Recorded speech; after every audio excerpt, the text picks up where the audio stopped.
अभी हम लोग वन शॉट करेंगे द सोल्जर का। वन शॉट मतलब एक वीडियो में स्वाहा।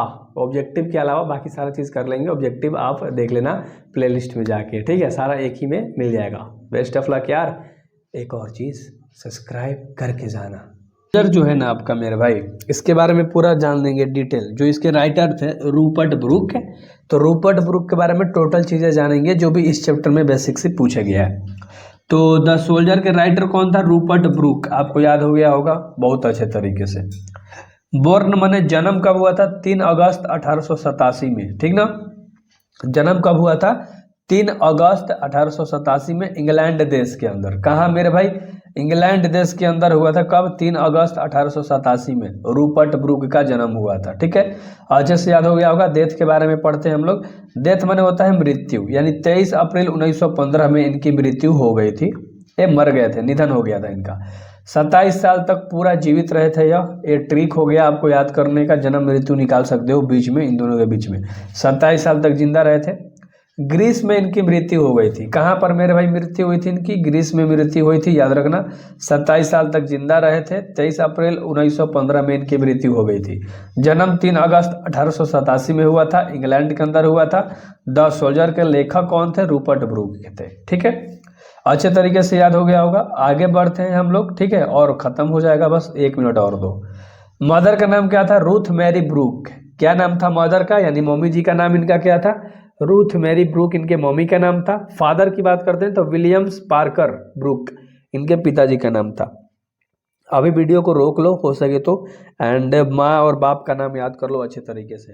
रूथ मैरी ब्रूक और विलियम्स पार्कर ब्रूक, ये दोनों आपके एग्जामिनेशंस में पूछ दिए जाते हैं। थोड़े लड़के कंफ्यूजन हो जाते हैं, ठीक है।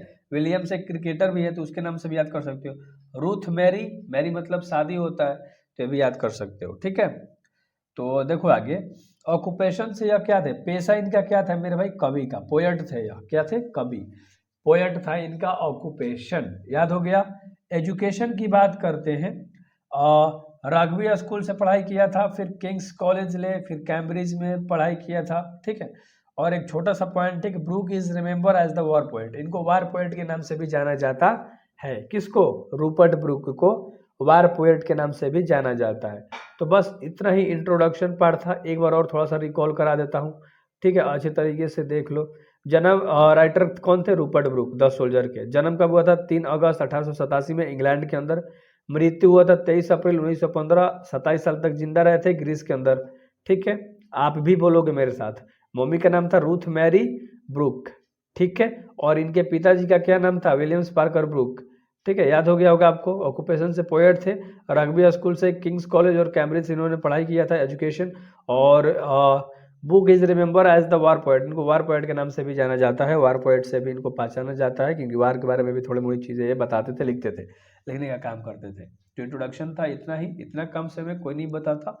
This is a beautiful sonnet. ये जो आपका सोल्जर है था, एक ब्यूटीफुल सोनेट है by the soldier poet Rupert Brooke. किसके द्वारा लिखा गया है?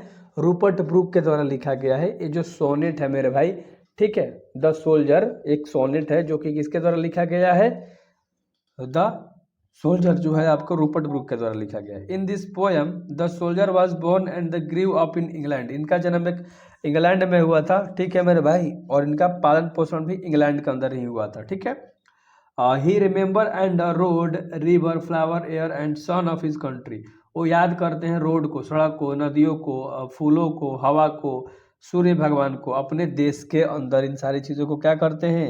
याद करते हैं, मतलब याद आने लगते हैं ये सारी चीज़ें इनको, ठीक है। He is independent to his country for all this. क्या कह रहा है मेरे भाई? कि इस सब के लिए वह अपने देश के रेडी थे, मतलब उसी पे आश्रित थे।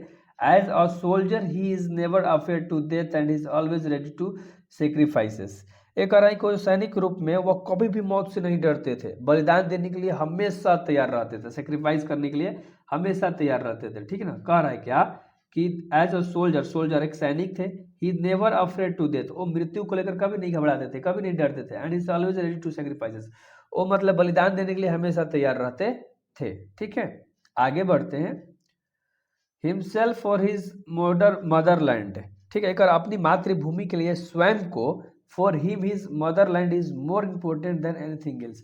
ये कहते हैं कि जो हमारी मातृभूमि है ना, सबसे पहले बाकी सब चीज़ बाद में। यानी सबसे इम्पोर्टेंट है ये जो हमारा भूमि है जहाँ पर हम रहते हैं, ठीक ना, बहुत महत्वपूर्ण है। He think that his place where he would be buried would become a part of England and his beloved the country men would remember he as soldier we lived in a for थोड़ा सा आगे चलते हैं for his country। यानी ये क्या कहता है कि वह इंग्लैंड के हिस्सा बन जाएगा और उसके प्यारे देशवासी उसे एक सैनिक के रूप में याद करेंगे जो अपने देश के लिए जीता और मरेगा। वो कौन सोचता है मेरे भाई, जहां पर ये जिसको दफनाया जाएगा, एक और है ना कि he think that his placed where would be buried would become a part of England, जहां पर मुझे दफनाया जाएगा। एक कहता है कि वह सोचता है कि जहां उसे स्थान मिलेगा, जहां उसे दफनाया जाएगा, वो इंग्लैंड का हिस्सा बन जाएगा, ठीक है, जहां पर उसे दफनाया जाएगा और उसके प्यारे देशवासी उसे एक सैनिक के रूप में development the countryman will remember his soldier, उस सैनिक के रूप में he lived in the die for his country, जो वहीं पर अपने देश में हुआ, वहीं पर जीता है, वहीं पर मर गया। यानी क्या इंग्लैंड में जिया, इंग्लैंड में मर गया और इंग्लैंड के भूमि पर उसको दफना दिया गया। तो यही आपका बस एक समरी था छोटा सा। आगे के वीडियोस में पता है आपको क्या आएगा, नीचे दिख ही रहा है, तो डू सब्सक्राइब। पहला प्रश्न, in the speaker afraid of death, यानी ये जो कवि था ना, वक्ता जो था, मौत से डरता था क्या मेरे भाई, पहला क्वेश्चन है। नो नहीं, the speaker is not afraid the death, वो अपनी मृत्यु से नहीं डरा करता था, नहीं डरता था। He would he given corner of the foreign field, वो चाहता था कि मेरे को इंग्लैंड का मतलब फॉरेन फील्ड, एक अंग्रेजी जगह जो है वहाँ का एक छोटा सा टुकड़ा मेरे को मिल जाए जमीन का, दफनाने उफनाने के लिए। समझ में आपको आ गया होगा, ठीक है। दूसरा प्रश्न, if at all in the died in the battles, अगर वो मान लो वो मरते मरते मान लो डेथ हो जाता है उसका, ठीक है, मृत्यु होती है, how would be like to be remembered, तो किस तरह से याद होना चाहेगा, मतलब अपने आप को याद रखना चाहेगा, उसको लोग जाना चाहेंगे, जानना चाहेंगे, मतलब किस तरह से जानना चाहेंगे, वो किस तरह से कहता है, ध्यान से सुनना। If all his died in the battle he would like to be remembered as unforgettable, यानी वो अपने आप को, ध्यान समझना, मतलब डरा हुआ नहीं जाना चाहेगा। Soldier who never feared of death, क्योंकि जो सोल्जर होते हैं ना, जो सिपाही होते हैं, वो कभी भी मृत्यु से नहीं डरा करते। He would be given flower of love and carried in the some corner of land which a part of England, और उसको जहाँ पर दफनाया जाएगा ना मेरे भाई, वहाँ पर एक फूल दिए जाएंगे उसको, जहाँ पर उसे दफनाया जाएगा एकदम प्यार से, ठीक है। इंग्लैंड के किसी हिस्से में उसका अंतिम संस्कार किया जाएगा फूल के साथ। समझ में आपको आ गया होगा, बहुत बढ़िया से। अच्छा सा क्वेश्चन आंसर है, सारे चीज़ आपको अच्छे से याद होगा। 5 ही क्वेश्चन आंसर है, ज़्यादा नहीं है। How can some corner of a foreign field be for ever England, यानी 3 नंबर का सवाल है कि विदेशी मैदान में कोई कोना हमेशा के लिए कैसे रह सकता है, वही क्वेश्चन है। तो इसका आंसर ध्यान से सुनो, ठीक है। His graves will be some corner of land, वहाँ पर जिसका ग्रेव होगा, जहाँ पर उसको दफनाया जाएगा, जो ग्रेव होगा, जो लकड़ी का डब्बा में उसको डाल के मेरे भाई रखा जाएगा कब्र में, विदेशी के किसी कोने में, in the that way it will be for ever England, वो कहाँ का जमीन होगा मेरे भाई, इंग्लैंड का जमीन होगा, इंग्लैंड का वो कोना होगा, ऐसा ही रहेगा, ऐसा ही होगा, ठीक है। 4 नंबर का सवाल अच्छे से सुनना। In that rich earth, the richer dust concealed. What does dust stand for? कह रहा है कि जो धरती है, rich earth richer dust concealed, वहां पर एक धूल छिपी हुई है। What does for does stand for, मतलब उस धूल का मतलब क्या है, एक समृद्ध धूल छुपी हुई है। तो क्या बताना चाहता है मेरे भाई, धूल का मतलब क्या हुआ। दिस सेंटेंस डैट पोएम, इस कविता के अंदर इस सेंटेंस में हम लोग जानेंगे, इस वाक्य में हम लोग जानेंगे। In rich earth richer dust concealed means, इसका मतलब क्या होगा, each that richer dust concealed का मतलब क्या होगा। For the moral remains for poet, यानी ध्यान से, एक युद्ध का मैदान है, ठीक है। After his death in the war field dust also stand for those person who avoid war and wanted to live peacefully life, यानी ये कह रहा है कि जो मृत्यु के बाद जो उसके धूल होंगे ना, व्यक्तियों के लिए जो युद्ध होगा, वहां से मान लो व्यक्ति बचने के लिए या बच जाते हैं तो शांतिपूर्ण जीवन जीना चाहेंगे। They never quarrel for everything, यानी उन लोगों को कभी भी किसी के लिए झगड़ा नहीं किया जाएगा या कुछ भी नहीं होगा। अगर वो बच के आ जाते हैं तो ऐसा कोई भी बात नहीं होगा, ना झगड़ा वाली बात होगी। समझ में आपको आ गया होगा अच्छे तरीके से। तो इसलिए वो मतलब समझाना चाहता है कि if that richer dust concealed means, इसका मतलब होगा यही कि अगर मरते मतलब जंग में कोई लड़ने गया, कोई भी पर्सन गया, उसकी मृत्यु नहीं हुई, वो बच के वापस आ गया, तो अपनी ज़िंदगी को मस्त तरीके से जिएगा, ठीक है, बिल्कुल झगड़ा लड़ाई से दूर, यही बात था।